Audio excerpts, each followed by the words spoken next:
Baruch haba b'shem Yahuwah. This is Revealing the Word. Today, we are going to take a journey together and discover the hidden word of Yahuwah.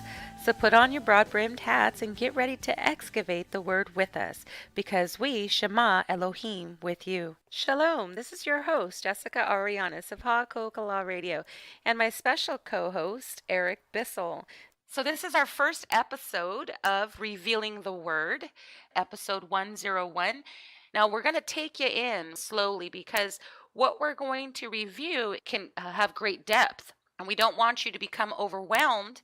So we're going to actually go in and temper the information so that it becomes a joy for you to carry and not a burden. Now, Eric, some of the topics are going to be the origins of language. And hopefully, if we have time, we will begin to develop a structure that will show the importance of the Paleo Hebrew or the Paleo lip. Now, how long have you been studying the Paleo language? I first started looking at the alphabet back in 2005. Before that, I was studying the Torah at what you might call a Messianic Torah study, which was basically Hebrew roots, Christian perspective of focusing in on studying the first 5 books of the Bible, Genesis, Exodus, Leviticus, Numbers, and Deuteronomy, reading through what's called the parashah, which is broken down into certain chapter readings each week. So everybody in the world pretty much is reading the same chapters of the Torah in 1 year, and then they go back and they recycle the next year and then the next year. And this particular fellowship group was studying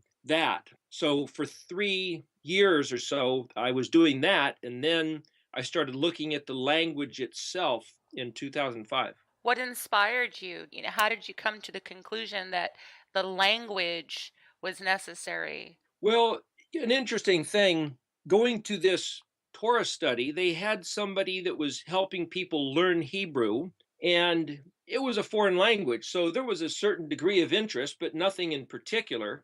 And I remember hearing somebody say, well, people are going to be speaking Hebrew in the kingdom, so you might as well learn it now. It's like, phooey, I'll wait and when the time comes, I'll just let it happen that perhaps the Almighty will just impart knowledge of the language to us, and that way I don't have to go through the great struggle and effort to learn this language now. I don't have time, nor do I have a particular hankering to do so. Sounds like the rapture theology. Well, basically, it's like, you drop off your flesh as you go rising up into the air, and all of a sudden you speak Hebrew. Pretty convenient. Right, we don't have to struggle. That's right. So, but another interesting thing is at that time, as I say, that the fellow who was teaching himself was starting to learn Hebrew a little bit, and he'd struggle and he'd mention a Hebrew word here and there and elaborate on a particular word maybe, but there's not much more than that.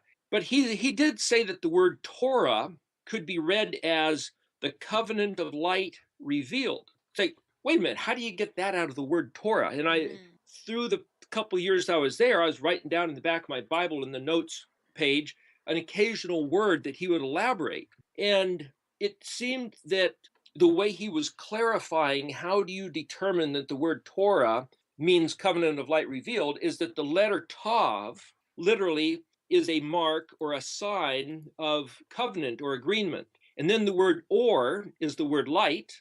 And then the suffix letter He, the expression of Torah, literally means to reveal or express something. So you have the covenant, the T sound, the word or, and then the word so it's a covenant of light revealed. And I thought, well, this is pretty interesting. Now, for whatever reason, that just intrigued me. Then I heard somebody say that the word Yahweh, Yod He Vav He, literally means the omnipotent creator of all things who causes himself to exist. Love it. And I was looking at those 4 letters, which I was unfamiliar with because they were just 4 letters of a strange language. And I remember thinking, how in the world do you get all that out of those 4 letters? The omnipotent, eternal creator of all things who causes himself to exist. And for probably at least a year or more, that was just kind of rolling around in my mind. How do you get that out of those four letters. And I never heard anyone address it. And then one time, this fellow was talking about the particular reading in the book of Numbers where it said that they camped at, I think it was 42 different campsites wandering through the wilderness there over the 40 years. And that there was some kind of a message in the names of those campsites if you could put them all together. And I asked him, it's like, how do you do that? Or where do you get what the message is? He says, I don't know, you just got to look it up or do something. It's like, what does this mean? Apparently, some people knew that there was another way to read words other than just simply the transliteration, which is how do you say this Hebrew word in English, or what is the surface meaning of the word. But there's another depth of reading that was alluded to, but not necessarily understood. So basically, what you're saying is that there's more to the word of Yahuwah than what we have come to know. There's more than just a surface understanding. You mean that if we dig and we go beyond what's on the surface, we are going to discover what is hidden? Well, if you read the four-letter name, it's commonly referred to as the tetragrammaton. Right. Now, that word actually is Greek. Tetra means four, and grammaton, which is where we get the word Grammatic. grammar, Mm-hmm. literally means writing. Like you go to grammar school, that's where you learn Right. how to read and write. So tetragrammaton literally means four-letter name. So you say, okay, there's four letters. Some people draw it as a YHWH or a YHVH. I write it as a YHUH. And the reason for that is that the third letter, what's known as the wa or the vav, can be phonetically expressed as an O, a U, a V, or a W. So any of those different ways, that's where they come up with the name Jehovah. It fits right in with these four letters. But what I'm saying is, you could look at that and say, well, how do you pronounce it? Okay, whether you pronounced it Jehovah or Yahweh or Yahweh or Yahuwah, the point is, pronouncing it is one thing, but what does it mean? And if you say, well, that's just the big guy, the boss. It's like, well, it's typically translated as Lord in the Bible. As a matter of fact, every time you see in your King James Bible the word the Lord, in Hebrew, it doesn't say Lord at all. It says Yud He Vav He. Right. And if you look in a Jewish Tanakh, you'll see it's translated as the word Hashem. The name. The word Hashem literally means the name. Which makes me think of the word Shema, which is what we are to do as created beings. We are to Shema. And I've heard the idea that Shema means to hear and to obey. But I think there's another connotation that Shema carries, and it is basically to understand intelligently or to comprehend, to grasp, to lay hold of. And I think that's also important to incorporate with that word because it gives us the authority to actually do something with the word. And when we can understand and comprehend, what is it that we are now enabled to do? To build up, to Well, build up the word, not only to build up the body, but to build up the kingdom, which then qualifies us as mature sons of Elohim or Benai Elohim, which is what Yahushua came to do, right? He was and is the word made flesh. So he Shema Yahuwah. He heard Elohim and he was able to then, because he understood, because he intelligently comprehended, he understood, then he was able to produce from that place of understanding. He was then able to build up A, the body, and B, the kingdom. as you say this word Shema, one place it's simply translated as the word hear. And in what's normally called the Shema, it's a verse that says, Hear, O Israel, Right. Yahweh or Elohim, Yahweh is one. But another place, it's simply translated as listen. Listen, Israel. It's like, okay, listen or hear, but it's more than that. It's comprehend, but beyond comprehend, it's put into action. So I was doing something the other day, working on a table saw, and my face was very close to where the blade was, and I wasn't wearing safety goggles. Now, I know that I should be wearing safety goggles. because a piece of wood splinter can go right into your eyeball, and by the time it hits your eye, it's too late to do something about it. Or a piece of carbide can even break off the blade itself and get you. So for me to understand why I should be wearing safety goggles is not Shema. For me to hear the instruction and to read the words of warning, you better wear safety goggles. Yeah, yeah, yeah, I hear that. I hear it. No, for me to put the safety goggles on is Shema, which I didn't do. So I Right. I knew how to read it. I understood why, and yeah, yeah, yeah, but I didn't do it. So I was not Shemaing. Shema literally means see it, hear it, pay attention, listen, regard, comprehend the whole matter. Do you know what it's like to have something dug out of your eyeball? And then do it, which I didn't do. So You could have that's learned. I mean, you could have learned. The instructions could have forebode you and given you information that you could have taken heed to and learned from the instructions, or you could have learned from your experience, and there could have been detriment to your eye that says next time.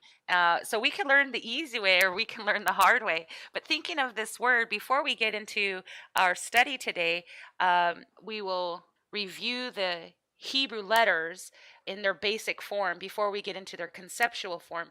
And if, for those of you who've never delved into the Hebrew at all, don't be overwhelmed. We will take you in slowly.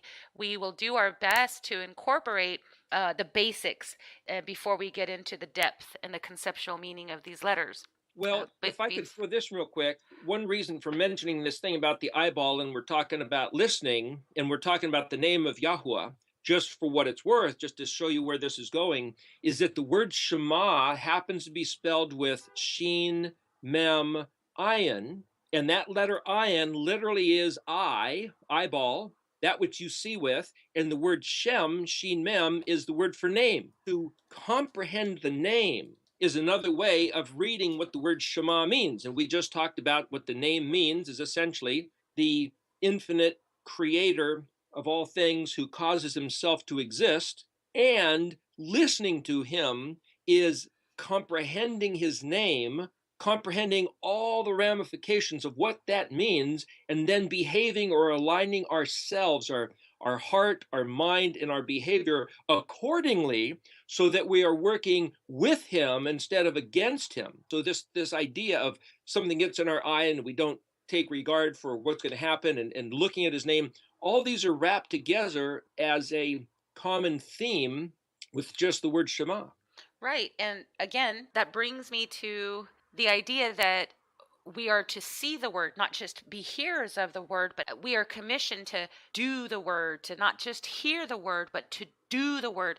If we don't fully understand the pattern in which the word is established, then how can we produce? So it really is the concept of sowing and reaping, sowing and reaping. So if the word is the seed, according to the parable in Mark, well, in the Gospels, period. But according to the parable, Yahushua declares that the seed or the word is the seed, and the seed is the word of Yahuwah. So if the seed is being sown into us, then by his ruach or by his breath or by the inspiration of his word being alive and quickening us, then by his word we are now able to do or to perform.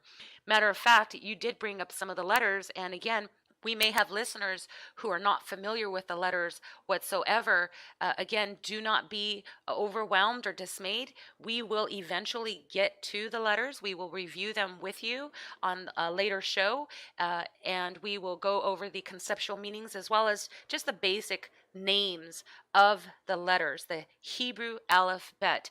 But before we do that and before we move on, I did want to mention the letter Sheen and the letter Mem. So Eric mentioned that the word Shema is also associated with the word Shem, which means name, and he said Sheen Mem Ayin, which is the eye. But if we have Sheen and Mem put together, Shem, it also means to listen with the breath. To listen with the breath.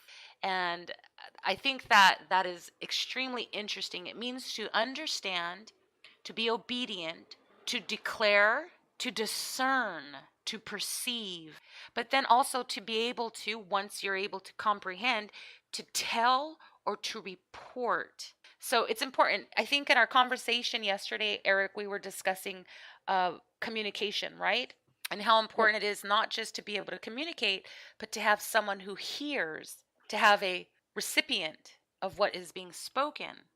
there's the concept, if a tree falls in the forest and Hmm. there's no one there to hear the sound, did it make a sound? And Hmm. people say, ah, what a crazy question. Of course it does, because the tree falls and it generated this sound. It's like, that's not what's going on there. What's going on is that you have to previously define the word sound Right. as not the waves that are generated, but that which is heard by a receptor, meaning Right. a sound is only what you hear in your brain when your eardrum vibrates, having picked up the frequencies generated by some event, in this case, a tree falling and hitting the earth. So if there's no receptor, then by definition, it's not a sound. That's right. So if there's a tree that falls to the ground in the woods, you could say, well, yeah, the bugs could hear it. It's like, no, no, no. The setup is there's nothing to receive the sound. Did it make a sound? Right. No. So you then, as we were discussing, going back to Genesis chapter 1, where when Yahuwah spoke, there first had to be a receptor, or else there was no sound, even with him speaking. So then that's a very interesting insight that you have. Right. And we'll get into that in just a minute. But Eric, if they wanted to get a hold of you, how can they? If anyone wanted to get a hold of you, how can they get a hold of you and contact you? The email address that I usually am accessed by is paleosepher, which would be PALEOSFR @gmail.com. There's a website which is paleosepher, spelled PALEOSEPHER.com, which is actually a website which has various different things on it, but they can't reach me personally. There's a Facebook page, which I don't monitor much myself, but my wife is constantly looking at that, Karen, and she can be in touch with people. And that's just Eric Bissell Facebook, ERIC. What about the mountain air? They can search you on they can find some of your teachings, right? You have a teaching course, I think, Erictology. Yes, if you go to Erictology on YouTube, ERIKTOLOGY, there's at least about 100 hours up there there's a 60-hour class plus numerous other teachings that people have put up. Erictology on YouTube. And then there's a friend that has a YouTube site called Mountain Air 7, and that's the word mountain. The word air is AIRE, and the digit number 7. And that's his personal site, but he's put up probably about 20 different shorter videos that we've done, 10 to 20 minutes each, compared to the 60-hour class, the Erictology class. But that, again, that being his personal site, he has other things of his own life on there. But other people have also put things on other sites that I'm not even aware of. I have actually given people permission to put anything that I've said and done that's been filmed. They can use it at their own discretion. Sure. So Now you Brian have Morrow put something up from last time we were in LA, right? Brian DeHaro, he did. I think it was no, I put a few things up on Facebook, but they were just short excerpts. It wasn't a full teaching, but I think they're going to get a lot here from our show. But you also have what would you call it? Not the map, but the poster. What is that poster called? Well, I just refer to it as the chart. The chart.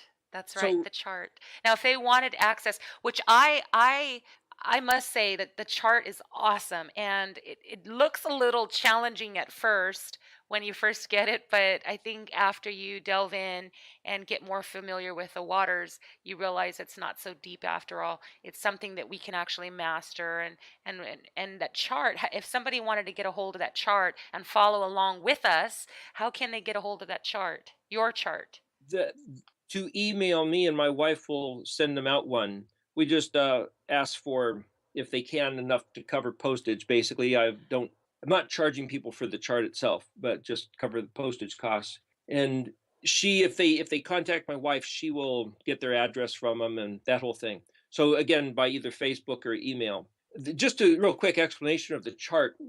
Because when I first started hearing about the Hebrew and heard, like with the name Yahuwah and Shema and Torah, that words meant things. And in fact, Brad Scott did a class on cassette, I believe it is, audio, called Words Mean Things. And he talks a bit about this. But I was trying to find, where is there a resource where you can actually get to the bottom of it right now without wading through a bunch of grammar and learning the literate way to read Hebrew. It's like, where do you find out what these words mean? The substance, the essence. Right, which is one of the resources that you use, right? Which is the resource that you use most? Well, I tried to make this chart do that job, to fill Mm. that niche, to show people, here it is. Here's the bottom line. I see. Okay. And I must encourage you out there, if you're listening and you're able, I say, if you can't teach, serve. And if you can't serve, support. And if you can't support, pray. And so we all have a place, but it's a lot of work. And it does cost Eric and his wife money to put together that, even though he is expressing humility and saying that he's not charging for the chart, it still is a wonderful piece of work. And if you are able, please consider donating, so that he can continue reproducing them and sending them out, so that we can all have access to these. If you can afford it and you can simply afford the shipping and handling, please do. Again, you can contact him directly and get a copy of that chart and follow along with us, because we will be using the chart as well as concepts from the chart. And if you want to get a hold of me for any reason, you can go to my website at HaKol Kallah Ministries.org. That's HaKol Ministries, all one word, .org. We will actually have our podcasts, our pre-recorded podcasts, available. So if you weren't able to tune in this time, you can access the Revealing the Word series on my website. And if you can't reach me there, you can reach me on Facebook under HaKol Kallah Ministries, or you can email me at hakolkallah@yahoo.com. HaKolkallah @yahoo.com. So, Jessica, you mentioned the phrase Ha Kol Kallah. Yes. What exactly does that mean, and why is it that you chose that name for the name of the group here? Well, HaKol Kallah means the voice, HaKol, the voice of the bride. HaKol Kallah, Kallah is the bride. So it's mentioned in Jeremiah as well as the book of Revelation. And it is said that in the time of tribulation, or in the last days, that the voice of the bride and the voice of the chason, or the bridegroom, will be heard no more, because the bride will be taken out of the calamity, or out of the equation, so to speak, and then judgment will come. And so I believe that in these last days, our voice is being perfected as the bride. But I know you have something interesting. Why don't you share what you've discovered regarding the voice of the bride? Well, this is just an example of how to read Hebrew. So you hear these three words, Ha Kol Kallah. And if you see them transliterated in English, HaKolKallah, then you could say, well, okay, I think I know how to pronounce it, but you still don't know how to spell it in Hebrew. So part of what we're going to go over in our studying is how to spell the words, because the particular letters used to spell a word make a big difference in what the word means. That's one level. But the other level is, you might say, of comprehension, is to say, well, what is the voice of the bride, and who cares anyway? What's the bride saying, and who's even listening? Right. And it reminds me of a place in Malachi 3. Now, there's a particular verse, Malachi 3:16, which I think is one of the greatest verses of the whole Bible. In the New Testament, John 3:16, you might say, is the greatest verse. But in the Old Testament, you could look at Malachi 3:16. This is what it says. Then those who fear Yahuwah spoke to one another, and Yahweh listened and heard. And a book of remembrance was written before him for those who fear Yahuwah and those who give thought to his name, which is what we're doing here. So Yahuwah, when it says he heard, that's the word Shema. Wait a second, wait a second. So Yahuwah hears us? So we're not just hearing him? You mean to tell me that he is reciprocal and that he hears us? He pays attention to everything we say. As a Yes. matter of fact, if you look back in the Torah at Mount Sinai, the people were hearing his voice. So it sounded like a shofar, that the trumpet sound and Hmm. the smoke and the fire, and The they earthquakes and responded the with lightning. something. Excuse me. I said, the earthquakes and the lightning. Yes, there was a tremendous event, and he said that he heard them. He heard not only what they voiced, but was in their heart. What they said was, everything he says, we will hear and we will do. And he says, oh, that if only they would constantly have this heart towards my words. Many times through the scriptures, you'll see that Yahweh says, I heard your words. And many times he'll say, you should have listened to my words. But if you back up a couple verses to verse 13, this is Yahuwah listening to the voice of his bride. This is what he Hmm. says. Your words have become harsh against me, says Yahweh. But you say, how have we spoken against you? You have said, it is useless to serve Elohim. What gain is there for us that we have kept his watch and that we walk submissively before Yahweh's Zavot?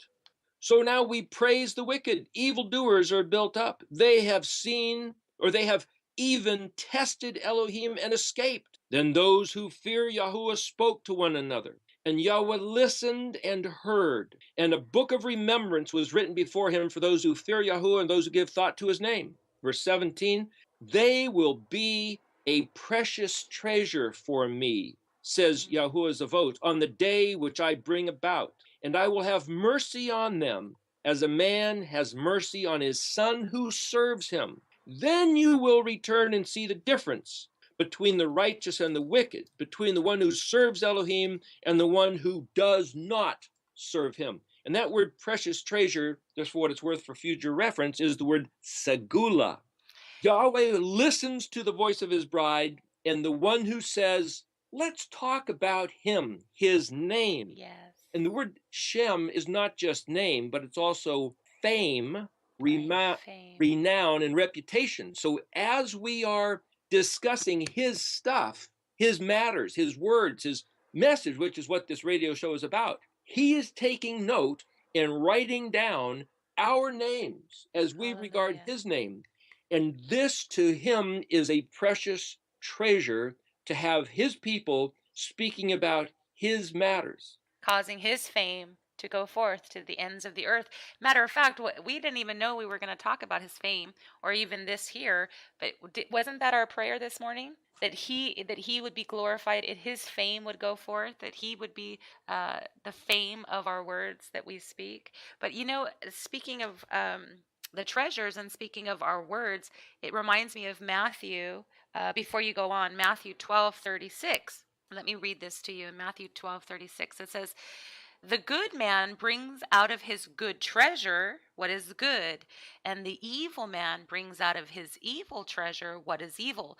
But I tell you that every careless or empty, vain, useless word that people speak, they shall give an account for it in the day of judgment. For by your words you will be justified, and by your words you will be condemned.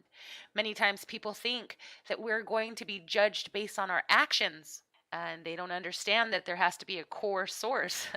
And oftentimes those sources are found or embedded in your thoughts, and your thoughts will then produce. So out of the mouth, the heart speaks, which you meditate or consider, and then you perform. And that's why it's so important. And we're not going to get into Lashon Hara, or the evil tongue, or what it means to gossip and to backbite, but I do want to simply say that we are told in Leviticus not to eat the flesh of animals that have been torn or ripped at, or animals that have died from other causes other than being butchered.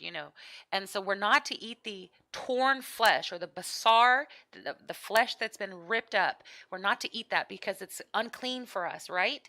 So in the Brit Chadashah, we are told that we are the basar of meat, or the gospel of meat, or the gospel of peace, the message of peace, which that word gospel means A feast of meat. That's what it means, a feast of meat. So Yahushua says, eat my flesh, right? So I'm thinking when we gossip and backbite, and when we allow our tongues to rip at one another or to whip one another, Paul says, Shaul says, be careful not to rip at each other, lest you are consumed by one another. So again, we're not to use our tongues to rip at the flesh of another, because then we become defiled. We are now unclean, unsuitable, and we're supposed to be a feast of meat, the gospel of peace. We are supposed to have the message of a reestablished covenant. We are supposed to come bringing the good news to others. But when we gossip and backbite and rip at each other's flesh, we are actually becoming unsuitable for consumption. There's a concept here which you're addressing, which you're bringing to light, that on Judgment Day, whatever that is, whatever that looks like, there's a notion that on Judgment Day, just plead the blood and everything's good. Just say, hey, Right. I'm in Christ. No, what you're saying here is like, wait a minute, there's other matters. It's not just a matter of, are you saved and is everything cool? Everything, there's the notion that if you're under the blood in Christ, Saved by you're grace. wearing robes of righteousness so that Right. nothing of your life is held to account. Right. But the verse that you just mentioned, that every word that we speak and everything we do will be brought to account. So the question is that true? Or is it possible to have everything washed away and be spotlessly clean with nothing to attend to before his face, standing in front of his throne? Or are things being recorded that we indeed will face Sure. assessment, if not Accountability. judgment, for? If we live our life, if we conduct our business, our words and our behaviors, and even the meditations of our heart, such that we believe, it's all washed, it's all clean, it's all under the blood, I can do anything I want, I'm pre-forgiven, already cleaned, not by my own righteousness or by my own works, but everything's in Christ, and so therefore I've got nothing to attend for with my status before him, then Right. you will conduct your life a certain way. But if indeed one day we stand in front of him and have to give account for every word, Every idle every word. action, Yes. every thought that we harbor, then one has to say, well, who could stand? Who could then do that? And where is the benefit of claiming to be under the blood? That gets into a whole doctrinal matter, which maybe is another discussion. But what I'm saying is, if we live our life considering that every word, every behavior, every pondered, meditated on thought is significant, we He will hears. necessarily live a different life than if we just lived as if it was our all forgiven carte blanche, Sure. nothing to account for. Right. And I think what that does is it actually empowers us. It gives us the power and the authority that Yahushua promised to us in these last days, and the power to trample upon serpents and snakes. And I've even seen that concept of having power and authority over the enemy and over all things, and nothing shall by any means harm us. I've even seen that taken out of context, in which they simply think that if they speak and cast down or bind up, that they have power and authority. But in actuality, the power and the authority is given to us when we have accountability for what we say and do.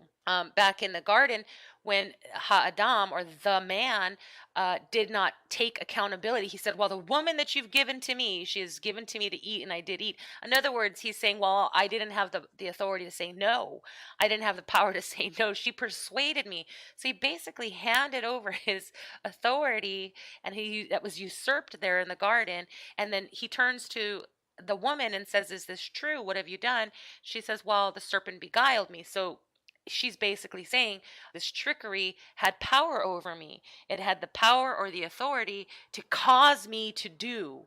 And so the word has to come back and be established in us, so that we might be given authority now to do his word, to do his work, to do his will. And I think that's really what it comes down to. Matter of fact, again, going back to, you said Malachi says that he hears us, and I think that's a whole nother form of accountability. But it's not so much that we can live lives filled with dread or with anxiety, no, oh, I can't mess up. No, I think what it does is it empowers us to say, hey, I'm in control here. Not no devil, not no liars, not the people, places, or things. I'm not a product of my environment. I'm not a victim to my circumstances. I have no longer a slave, but I'm a bondservant, a free will agent. And I've yielded myself or given myself over to the sovereign of Yahuwah. And I'm actually, I need to learn how to live as a citizen in his kingdom. But here's the key. Even last night in our discussion, we were talking about prayer, and I was telling you that my throat was a little off. And what did you say to me, Eric? Well, the simple matter of it is Yahweh who heals us. That word healing is Raphe. Hmm. So Rafka would be heal you. So I was saying that it seems to me that the greatest or to the point prayer that we can pray, which is that a request or a command, is simply Yahweh Rafka, which is That's to say right. Yahuwah heal you or Yahweh is your healer. To declare that, to comprehend it, and to stand in that position is different than saying, well, let's just ask him to now do it. To have a prayer where you're saying, let's go before his throne and ask him to please heal you, that's a concept, a frame of one's heart and mind. But to say, I believe he is my healer, I know he can, and I know he will implement it, because you could say, well, you got Yeshua on the cross, on the stake, and what he did for us there. And then like the centurion who said to Yeshua, look at, just declare it, and I know my daughter will be healed. You don't have to show up at my Right. house. Just Which say it. which he So said he attributed to authority, right? He said, remember they were talking about authority. He said, I know authority. I tell my soldiers, do this, do that. I tell my servants, do this, and they do it. So he so recognized the authority that was in the word made flesh. right. So if he has implemented to us who are in his name to be his mouth, as it were, on the face of the earth, for us to speak his will, which is Yahweh Rafka, That's right. he has already declared when he spoke to Israel at Mount Sinai, he says, if you walk in my ways and keep my charge, and that word to keep his charge is basically shomer, shin mem resh, which is similar to shin mem ayin, but a little different. The point is, if we walk in his ways and keep his charge, he says, I will put none of the diseases on you that I put on the Egyptians. Mm. And he said, if you don't eat certain things and don't do certain things, then you will not be abominating yourself. And that word to abominate yourself is,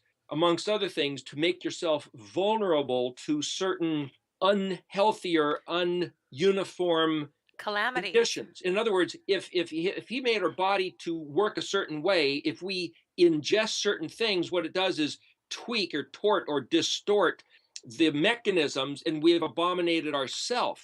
So if we walk in his ways and eat what he said to eat, then we won't be affecting us that way. So what Which makes me think about when Yahushua said, again, it's not what goes into your mouth, but what comes out of your mouth. And we're talking about that speech here. We're talking about hearing, right? And you were talking about the word HaKol and what the bride is supposed to look like or sound like in these last days. And you brought up the fact that, and I want to stay close to this. You brought up the fact that Yahuwah hears. And then last night when I was telling you my throat was off, you spoke his word. Now, if I didn't hear you, that it would have came to no effect. And that's evil, because Yahuwah says that his word does not return void. And I just showed you in Matthew where it says every idle word, that word means void. It means racha. It means empty. It means with no produce, with no effect. And so I had to hear, pay attention to, listen to. I didn't just let that word fall to the ground. A matter of fact, I said, what are you saying to me? Right? I said, what are you saying? And then you gave a brief description, and it had enough authority. It wasn't by your authority, Eric Bissell, but it was by the authority in which I was understanding it. And so you were the mouthpiece or the oracle, and I was the recipient of that oracle. But then just because I heard the words, I actually had to understand them. Well, guess what? When we hung up the phone last night, as you can hear, my throat is 99% better than it was yesterday, and it has been going out for the last couple of days. So last night I hung up the phone and I said, I'm going to meditate. I want to meditate on that. So I continued to meditate. Even in my sleep, I was meditating on his word. And when I woke up this morning, the disruption in my throat was completely gone. It was eradicated. And I don't think it was some great miraculous sign. And yes, I took some oregano oil, but nonetheless, I still considered his word. And the conclusion that I came to is where the authority lies. And I explained to you last night, and you also explained to me, that the authority is not in our vocabulary or our fancy words or how we pronounce a word or our fancy speech, because this is what the hypocrites do, right? They go up on the mountains and then they have these big speeches and these big prayer sermons or what have you. And but Yahushua told his disciples, he said, look, it's not how you pray or what you pray, it's knowing that your confidence is in this, knowing that Yahuwah hears you, and that whatever you ask in my name, he will give it to you. You have to know, we have to know, this is so important. He hears us. There is a line of communication that's being restored here. It's a harmonious line of communication. What is taking place in the bride in this hour? I believe that he is restoring the line of communication, and in that line of communication, he is restoring harmony within the body, like you said, and he's bringing revelation and understanding so that we can walk in the authority of his word, that authority and that power that Yahushua promised would be given to us in the last days, not only to trample upon serpents and snakes, but he says to raise the dead, to heal the sick. Greater works shall you do, he says, in these last days. Well, we're going to need some of that power and authority, especially because of the state of the world and the state of sin and its maturation. I mean, sin is fully maturated. I mean, just darn near. And the deception that guise of deception that we've been under is being torn down. There's not, I doubt that there's a lot of time to play around with.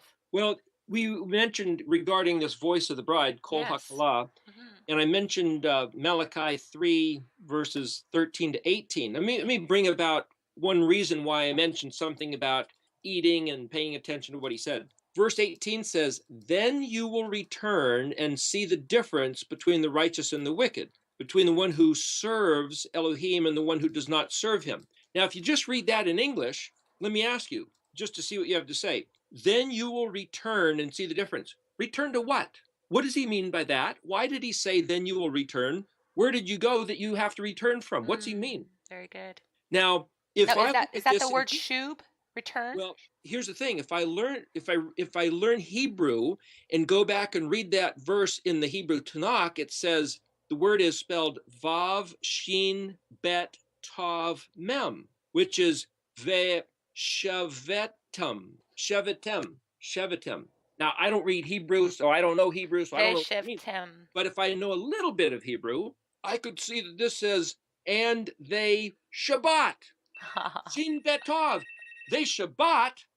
What is that supposed to mean? Well, to keep Shabbat literally means return, go back to the place where you stay and sit down on Shabbat. So to me, as an illiterate, I would look at that and say, then you will return and see the difference. What does it mean, return? Go back and listen to his words. Go back and Shema. How do I Shema? Well, the reason I started keeping Shabbat, meaning not working on the seventh day, is because I realized to keep Shabbat is the evidence that I have returned to his instructions. And if part of his instructions is don't eat certain foods, then the only way to prove that I'm paying attention to him is to go back and not eat certain foods and to not work on Shabbat. And people can say, we're not under that covenant. It would have nothing to do with our behavior. We've only got righteousness in Christ. Wait a minute. This verse in Malachi says that he's going to write down a book about those who Shema his Shem. And if I want to be written in that book, then I'm going to listen and return to his words. And if somebody else says, I don't have to, I don't want to, then fine, don't. But I'm going to. And this talk is for anybody who wants to be part of having their name written in that book of Malachi 3:16. And so this is volitionally, the word is teshuva, return. Let's go back and do according to the covenant that he gave our forefathers, that our forefathers swore us into. And anybody who wants to believe that it's been done away with under the blood, a new covenant, they don't have to. See you later. It doesn't matter. Do whatever you think. I'm going to go do this. And I think there is great reward because he says, then you will return, Shabbat, Shuv, Right. and see the difference between the righteous and the wicked. And he is going to have mercy on us and and have us for a precious treasure. That's the covenant that I want to be part of. That's why we're doing this, which is why I'm not going to have bacon on my cheeseburger, and which is why I'm not going to work on Shabbat. Hallelujah. Amen. That's awesome.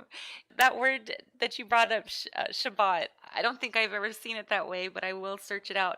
I know that it comes from the root word, even in Strong's, it comes from the root word shub, which is the two letters sheen and bet. And the pictograph, and again, we'll get into this, so don't get overwhelmed. Just follow with us. The pictograph of the sheen, or the letter sheen, is represented by the picture of the teeth, right? The two front teeth, or it means to press or to bite down. When I look at the letter sheen, I'm thinking of someone who chews something and then it's turned into energy, or it's burned up, with your saliva and your teeth, and you're pressing on it. You're pressing, you're chewing, you're breaking down something. And then I'm thinking of the letter bet, which is represented by a house, which also means to enter or to be in, to be encompassed by. So it's the structure, the outward structure. So it means to be inside something. So if I think about the word shub or teshuba, or to return, I'm thinking of, again, the two front teeth pressing, and then the picture of a house. And it basically means to press in, to turn back and to press into the house. And there have been many times where I have received a dream where I was outside. Actually, I was in a moment of sin and ignorance or darkness, calamity, and Yahuwah had to get a hold of me when I was a babe. And I remember a few times having dreams of being told to go back into the house. And I'm a babe at the time, and I'm thinking, what does it mean to be in the house? I would wake up and say, well, I know I'm in sin. What does the house mean? And I didn't understand that he was saying to be outside of the house is to be outside of the structure in which he ordained us or created us. So to abide in the house of Yahuwah, I think even David says, better is one day in your house than 1,000 elsewhere. So we are to abide in the house of Yahuwah. It kind of reminds me of the prodigal son, right? Who left his father's home or left his father's house to do his own thing. And then he found himself eating at the trough of the swine. And then he returned. He returned back to the father's house. But it looks like we're almost out of time here. So, what we can do now is actually give you, so that you can follow along with us, we will give you some of the resources, and we'll talk about some of those resources.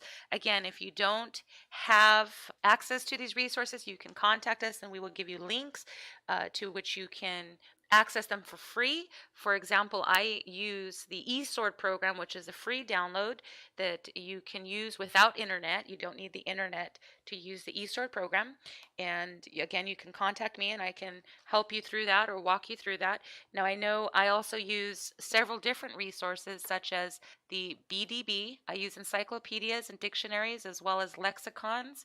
And the BDB is the Brown Driver Briggs Encyclopedia. That's Brown Driver Briggs, and it's the I think the book is titled under the Hebrew definitions. I also use the AHLB, which is an acronym for the Ancient Hebrew Lexicon of the Bible, and I think that is by Jeff Benner. I also use Webster's as well as Strong's concordance, and among several other. But again, if you want to contact me, you can email me and I will be more than happy to send you a list of resources. Or once my website is fully functioning, you can go to the website and I will have our resources linked up there for you to access. Now, I know I just recently purchased the Ernest Cline's Red Book, as Eric calls it, but I think he'll give you some more information regarding this book and why he uses it. And then we'll wrap up with that, okay, Eric? Sure. The Ernest Klein was the author. It's published by Carta, Jerusalem, and it's called the Etymological Dictionary of the Hebrew Language for readers of English. I've looked at a number of different dictionaries, and this is the best one that I've ever seen. And it's not just for definitions of words, but there's other ways that you can study what the words are telling you, which I use the dictionary as a tool, not just as an answer.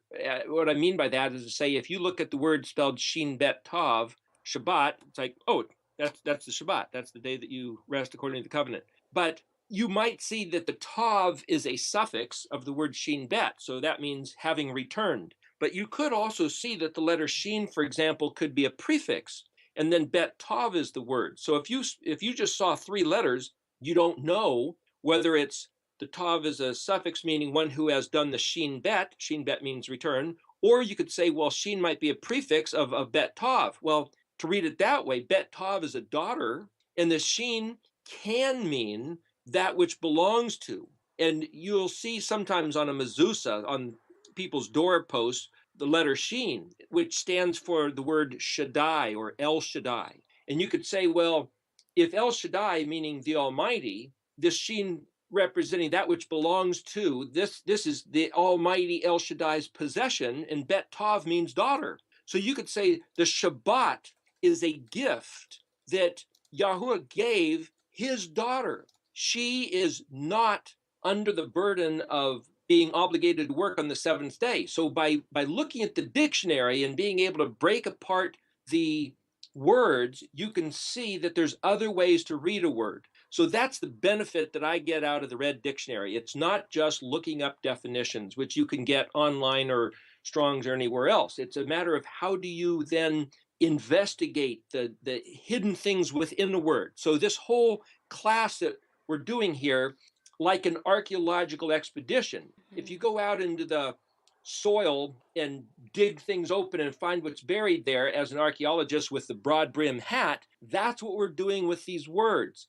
We're taking a magnifying glass with the broad brim hat concept of the archaeologist and opening up the words, seeing what's in there. And the way to do that is to look at each letter, every 2-letter and 3-letter word groups, which is where these different resources you mentioned, the dictionary, Brown, Driver, Briggs happen to be the three guys that wrote that lexicon, that dictionary, and using these tools as a way to find out what the letters mean. The chart that I made shows you about 40 different ways of identifying each letter, what they mean. So this is a search like an archaeologist who sees something on the surface, who digs deeper, has to dig something out, clean it off, and then start scrutinizing it at closer and closer, finer and finer detail to find out what is this made up of until you get down to the level of these are the atoms, these are the elements that make it up.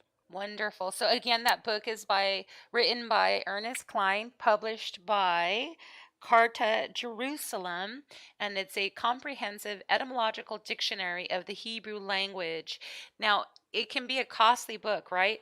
But if you contact me, I will give you a link where I purchased mine for a fraction of the cost. I think that in general the book goes anywhere from what, 120 to maybe $130, but I purchased it for $60. So if you contact me, I will give you the link, and hopefully you'll be able to afford it there. I think they're absolutely necessary until we can master the lip. Again, it's not about the exact pronunciation of the word, but it's about seeing the word, because faith cometh by hearing, and hearing the word of Yahuwah. But our faith is the evidence of what we're hoping for.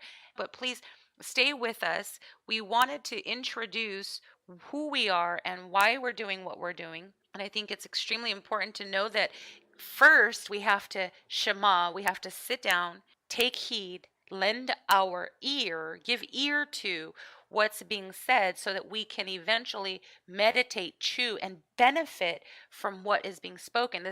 We're hoping that you're not going to just be entertained by what we're saying or even inspired in the moment, but we want this to be something that actually invigorates you and encourages you as you dig out His word, as you excavate what has been hidden for us. It's nourishment for your soul. It will help you in the journey. This is your matzah. This is your sweet bread.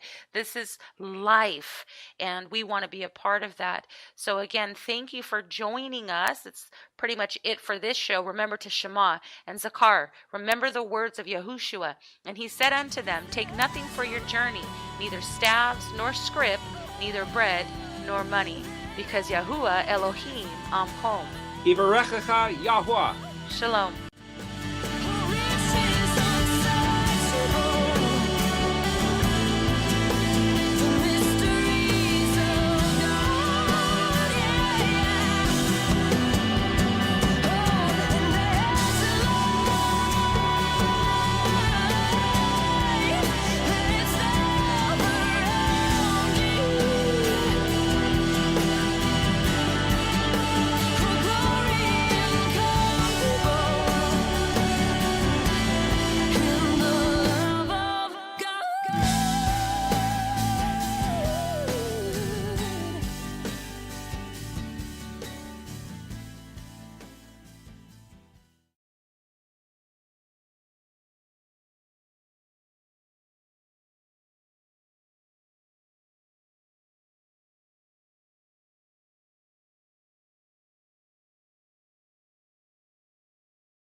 What man meant for evil, God means for good.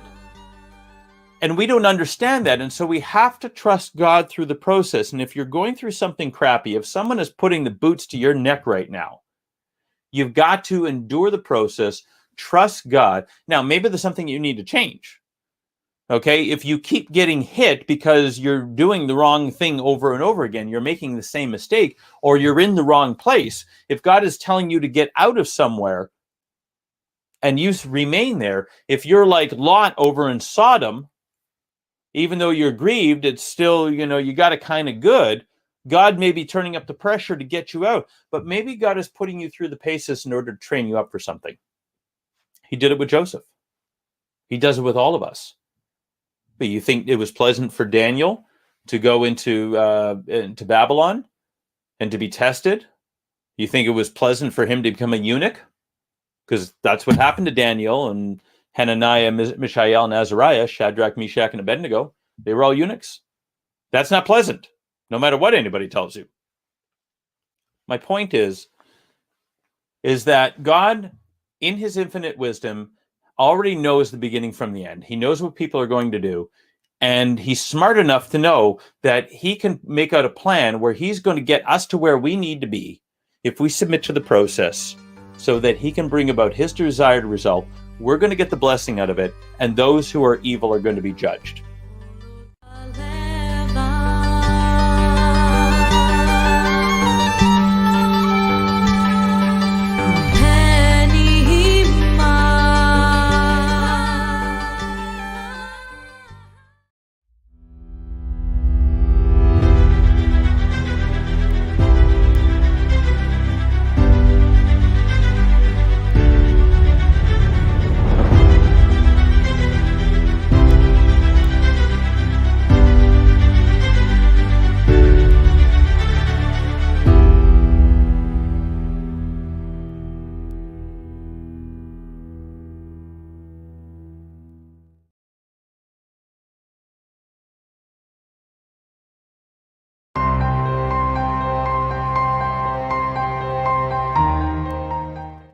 The teachings and music on Messianic Lamb Radio are made available by the generous donations of listeners like you.